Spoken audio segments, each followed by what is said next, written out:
Hello! Excitement today as we've got a new little box in from iFlight. But just before we get into that, a quick reminder to please like or dislike this video if you didn't like it. Comment down below, please subscribe if you haven't done it already, and click that little bell icon which will tell you when I'm uploading videos. What's in the box? Quite excited because it's one of the things I was supposed to get before and ended up with the other iFlight quad, the, can't remember what it was now. I'll put a link here, or here.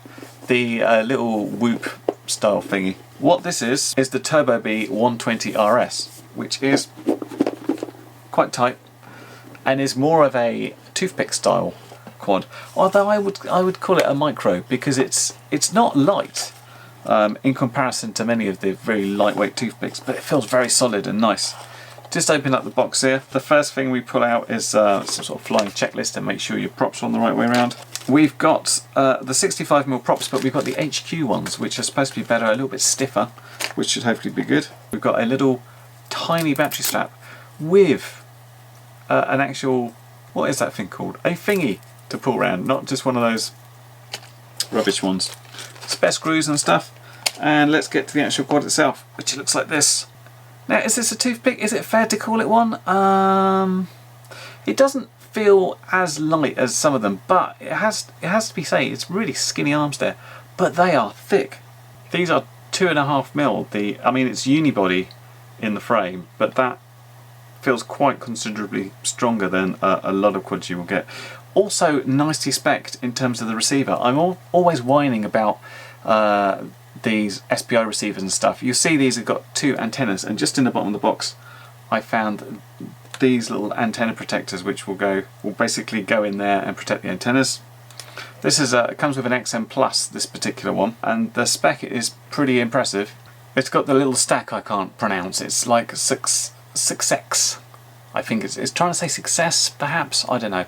The F4 flight controller, a micro 12 amp ESC, VTX as well, PIT 2500 200 milliwatts, using the IRC tramp protocol. Camera is an EOS 2, the Cadex ones, which aren't particularly great, but they're not bad.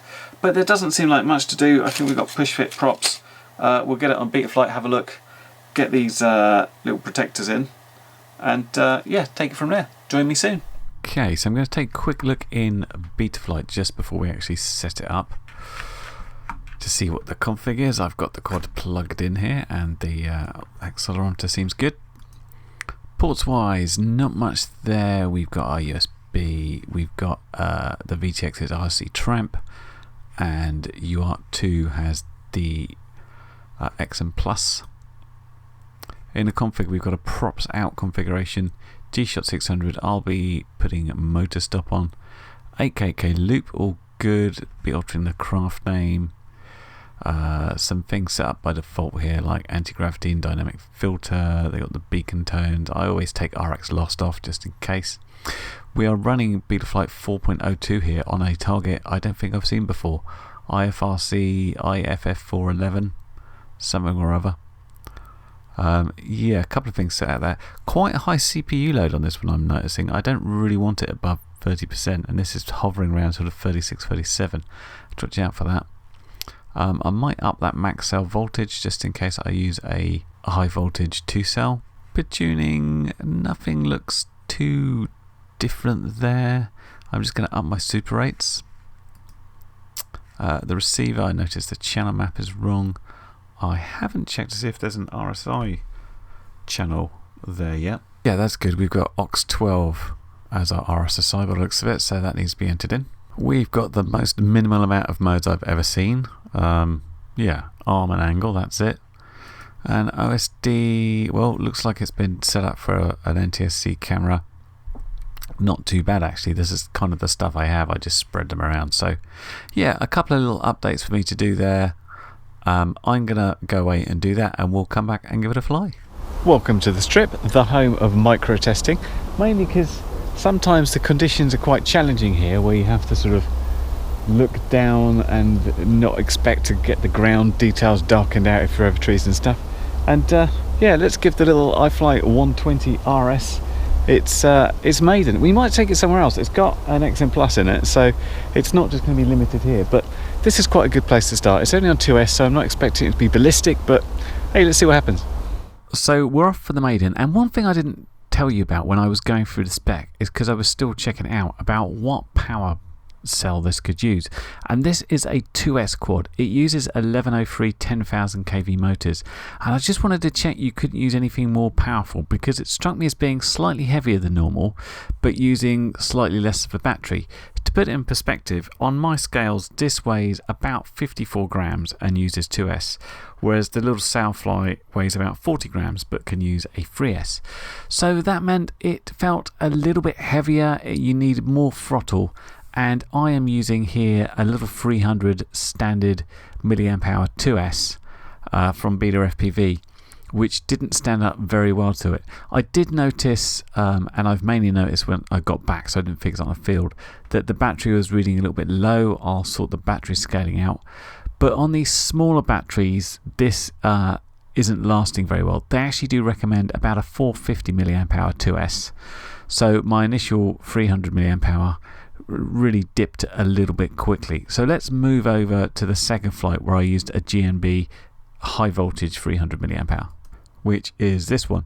Now, anybody familiar with the Calyx EOS 2 will be familiar with the look of the red tinge it gives everything, which is pretty unfortunate, but that's just the way it is. So yeah, I've mentioned it feels a bit heavy compared to your normal sort of 3S toothpick, but it's not, you know, it's not like you can't do stuff with it and do acrobatics with it. What you'll find is it's just not that real crazy acro type quad, and that's kind of my thing. I really like that. This is more of a sort of cruise about. You can still do, you know, big punch outs and do acro, but it's not crazy. You won't be hanging on for dear life. But yeah, just flying this around was absolutely fine. What I did notice about it, and perhaps this is where the slightly increased weight helps with the lower power, is it's pretty smooth. I was flying along here and I'm thinking to myself, you know what, this is like flying a slightly bigger quad because it's doing really well here. Again, that XM Plus, I love having a decent receiver in a small quad like this. You can just take it and do anything you want. Sometimes that will involve me crashing into a tree for no apparent reason though. Now we're flying here on a much more sensible 450 2S. My only problem with my larger 2Ss is I only had a JST connector and this uses XT30s. So I had to make up myself a quick adapter. I was slightly worried about the JST not being able to provide enough amps through, but it was pretty much okay. This is not exactly pulling a great deal of amps, especially when I'm going this speed. Of course, I managed to hit that tree here just furthest away point, so I had a nice long walk to get it. I picked it up, flew it again, and you can see that I had these vibrations here. So I got it back and it just turned out that one of the props was bent. Rather than replace the prop, I just bent it back out again. The prop seemed pretty good, just bending it straight. And with that prop straightened, I was determined to actually be able to fly this and get reasonable footage from it. So again, the camera's not doing too bad. The VTX is at the 200 milliwatt power level, and it's going quite well. To say, you know, this isn't completely straight, so we've got a few trees in the way. We managed to go along, get through the trees, come out of the road and get back in again. It's always difficult flying in trees, even when you've got a path in front of you, because it all sort of merges a little bit into one. But I'm just sort of having had a couple of goes at it and had a couple of crashes at it, I seem to be getting the gist of where stuff is. But of course I wouldn't advise you fly backwards, else you might hit trees like I did there. And this kind of suits this quad. It's not too fast, it's easy to control, it's got the right sort of power, and it's obviously got a decent VTX and receiver to be able to do this sort of thing. So for me it feels like some way half between sort of a cruising quad or sort of one that you like to sort of explore at, take it sort of around and in through trees is quite cool. It hasn't got that raw power to be sort of a silly crazy sort of toothpick, but as a sort of general quad you can fly around and just have a bit of fun with without being too crazy, it works really nicely. Okay, so wind is blowing this way. Ideally I'd be flying that way, but there's a bunch of developers sat in a van there which I don't want to tangle with, so I need to fly it this way to check for distance, which means I'm coming back into the wind, which is a problem. Little bit of a janky setup here. My larger 2S batteries have a JST connector, so I had to make a XT30 to JST, and then I had to extend the battery stack with a rubber band, so fingers crossed. Yeah, going with the sort of premise of, hey, it's a quad to sort of fly around, maybe explore a bit, but it's got a good receiver and VTX in it. I thought, how is it for exploring out a little bit further? So I'm taking it here and I'm going downwind in this particular leg before I have to turn back into very strong headwind. As you can see, aside from that red tinge from the camera, the VTX holds up very nicely. The receiver signal is well into the high sort of 80s in its RSSI, so yeah, no problem at all with this. This is a 550 2S battery, which is a bit of an irregular shape, so it didn't fit in very well. The 450 I had was a lot better and didn't need any weird strap extensions, but yeah, things with perhaps high voltage 2S batteries of 450 are going to be where this quad is the right sort of weight for what you want to do with it. And yeah, we're just flying around having a bit of a good time. We're doing some bits of acro, some little bits of messing around in the trees and stuff, and it's all good. So yeah, fun little quad, flies nicely and smoothly. It just doesn't quite have that explosive power that I want, but of course I'm not everybody, and a lot of people will find this sort of flying absolutely fantastic.